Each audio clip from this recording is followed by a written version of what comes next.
Hey, hi, and howdy, sweet friends. Welcome back to my channel, and welcome if you are new. My name is Courtney, and it is time to check out what I made for dinner this week. I did really like pantry style cooking and budget friendly meals, and my family absolutely just devoured these. There were no leftovers left by the end of the week. It was all gone. These were so good, and I'm super excited to get to share these meals with y'all today. If you've not already, make sure you smash that subscribe button and the like button because it helps my video get out there in the YouTube universe a little bit more. All right, let's kick it off with these easy pantry style smothered burritos. So I'm just kind of digging through my fridge and my freezer and my pantry. I've been reorganizing over the past week or two. We are done with co-op for the year, so I've had a lot more time at home, and I'm trying to get all these projects tackled. And so I kind of did a mental inventory of things I wanted to use that had been hanging out in my freezer too long, or my fridge too long, or my pantry too long. So we're kicking it off with these easy smothered burritos. I started off by sauteing an onion and then adding a little bit of my confit garlic to it. You could always just substitute garlic powder and onion powder for any of these dishes that I make that call for those if you don't have them on hand or you're just trying to save some extra money. But if you've got them, I love the addition of some fresh garlic and fresh onion and everything. To that, I added a can of drained and rinsed black beans and a can of drained corn. And then we're just going to season this. Really, you can season it any way you want to. I went with salt and pepper, of course, and a little bit of paprika. But you could do chili powder or you could do any kind of spice blend. You can kind of just go a million different directions. Use what you have on hand. Then I threw some plain old white rice in my rice cooker and let it do its thing. And then I'm just adding it in straight out of there. And that's really the filling of our burritos.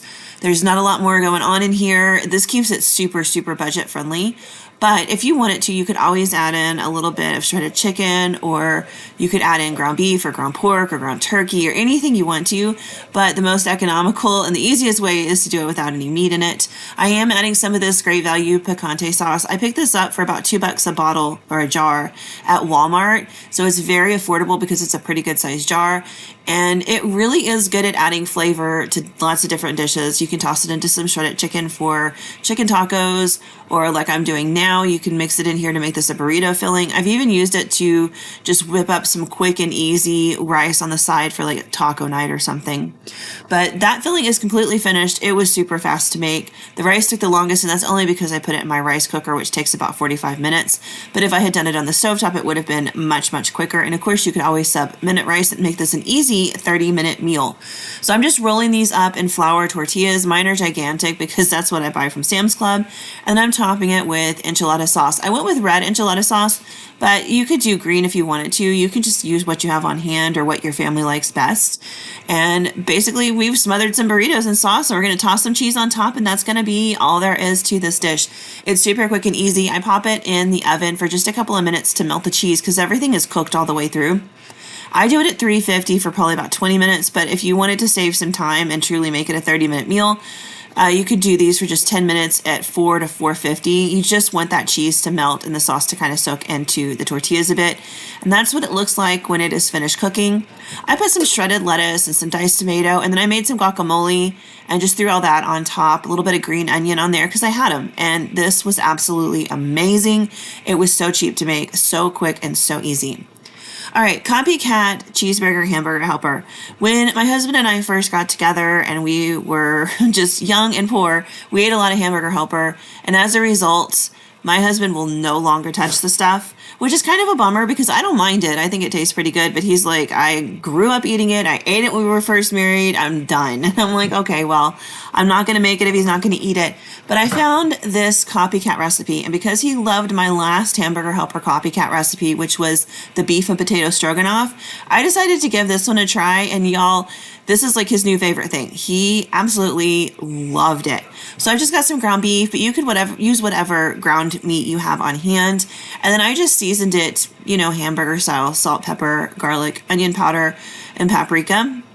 And then I'm just going to let this cook all the way through and just keep it crumbling as we go. Now, you do want to make sure that if you're using a fattier ground beef, which I typically do because I buy the ones that are on sale, you want to make sure to drain most of that grease out because we don't want our final dish to be super greasy. So I've already done all that. I used the paper towel method and just kind of soaked up most of the grease that was in there. Then we're going to throw in a little bit of cornstarch, so this will thicken our final sauce for us. The first recipe I shared is just kind of a method to use things up, go nuts with it and do your own thing. But I will link the recipe for this dish and the recipe for the last dish in the video as well, so you guys can make them at home. Like I said, the first one's just a suggestion of something to try.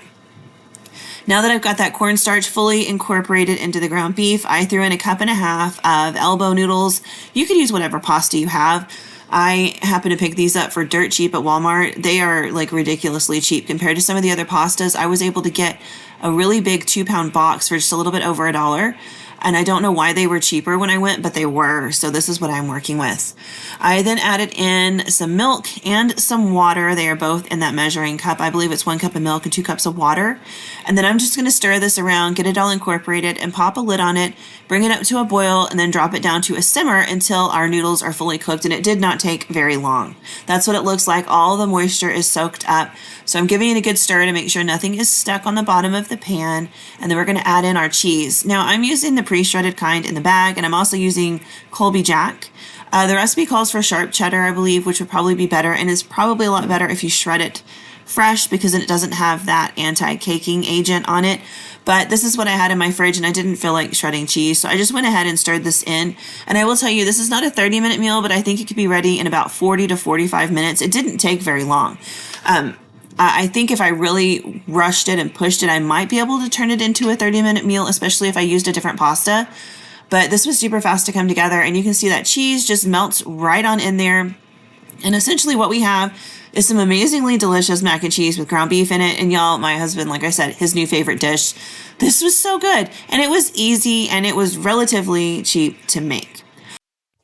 All right, on to the last meal of the week, which was this easy weeknight turkey kofta. So this was inspired by finding some ground turkey in my freezer during my pantry fridge freezer clean out.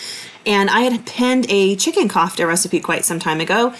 And ground chicken is not something I find very often in my area, but ground turkey is very prevalent.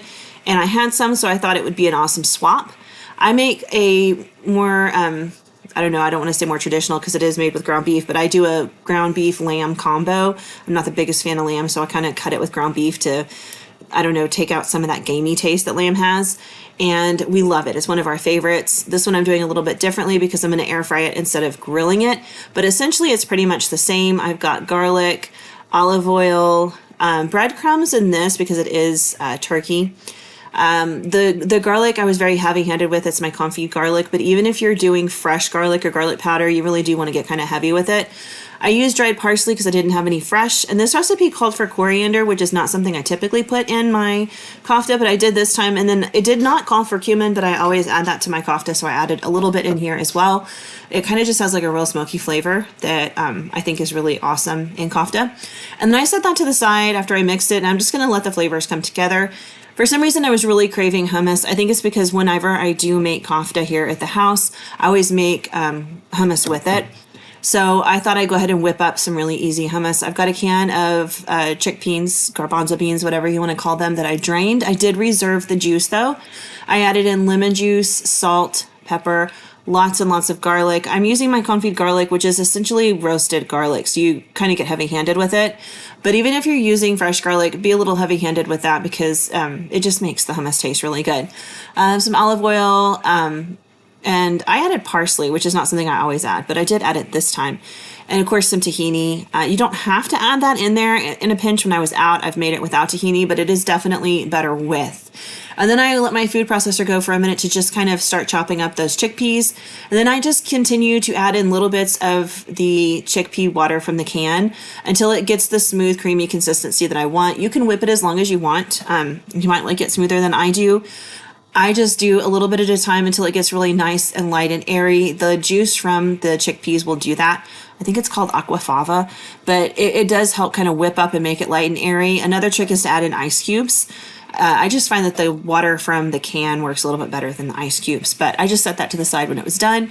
And I decided I wanted like a little vegetable salad to go on top because I decided I was going to do these kind of like wraps or gyros.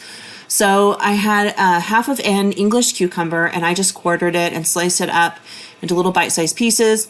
I had a little bit of chopped tomato left from earlier in the week when I made those smothered burritos. So I just pulled a couple of other tomatoes out, seeded them because I didn't want all the extra juice, and diced them up and added them. And then I took half of an onion, and I'm chopped it in very large pieces. So if people didn't want onion, it was easy to avoid. Not everyone in my house likes to eat raw onion, but it sure does bring some awesome flavor to this. Then I decided I wanted this in like a lemon vinaigrette, which is not something I had on hand. So I added some olive oil, honey, and then some different herbs. I'm using parsley, thyme, dill, and oregano. You could just do Italian seasoning if you wanted to, just straight parsley. It really is kind of up to you, whatever you have on hand. I did add a little bit of garlic powder in there and some salt and pepper. And then I used a lot of lemon juice because, like I said, I did want this to be a lemon vinaigrette. So I mixed everything, and then I poured in the lemon juice as I was whisking. And this is what brings it together and emulsifies it. You can either start with the lemon juice or start with the oil and then drizzle the other one in as you're whisking at the very end. And it will emulsify. As you can see, mine came together to make like one cohesive dressing. As long as you drizzle one of those liquids in while you're whisking at the very end, it's going to be fine. And I just topped my veggies with that, and I just gave them a good shake to make sure that the dressing got in between everybody and they could soak up all that flavor. Then I wanted a little bit of a tzatziki. I make this a lot. My family is a huge fan of tzatziki. We love it on all kinds of stuff, but I do like its like real crisp cooling effects on really heavily seasoned meats, and I knew that this would be. So I shredded up a little bit of cucumber, added in some yogurt, some salt, a little bit of lemon juice, and then I'm adding in some parsley and some dill. I don't always do parsley in mine, but I was kind of on a roll with it. I also added in some dried chives, which is not something I do every time, but again, I was just on a roll with all the dried herbs. If you have fresh, that's even better, and I highly recommend just doing dill and mint. Mint is amazing in this with cucumber. It has such a bright flavor. It's fantastic. Sometimes I put pepper in mine, sometimes I don't. Tonight was one of the nights that I did not. I set that off to the side, and all the flavors will meld together as we are making our patties. I'm going to cook these in the air fryer, so I lined my little tray with foil, and then I greased it, and I originally was going to do kind of like logs, or so it looks like sausage, but I decided since I was air frying poultry, it would be better if I made them flatter so it would be easier to cook them all the way through. So I did that, and then I just drizzled them with a little bit of olive oil on the top to help them get nice and crispy. I cooked them for 8 minutes on 400, flipped them over and did another 8 minutes, and they look like that, which is exactly what I wanted. If you've ever had falafel, the texture is very similar to that. The taste is a little bit similar, but a whole lot more flavor going on. The turkey really was fun to work with because it cooks a lot differently than beef does. And I just topped it with the veggies and the yogurt on a piece of pita bread and served some hummus on the side, and that was it. But we loved it. There were no leftovers. It was devoured, as were all the other meals for the week. I hope this kind of gave you guys some great dinner ideas. These were pretty simple, pretty easy to make, pretty easy to throw together, and very cheap. I hope you guys, if you haven't already, will subscribe and like this video, and I will see you guys soon with another one. Bye.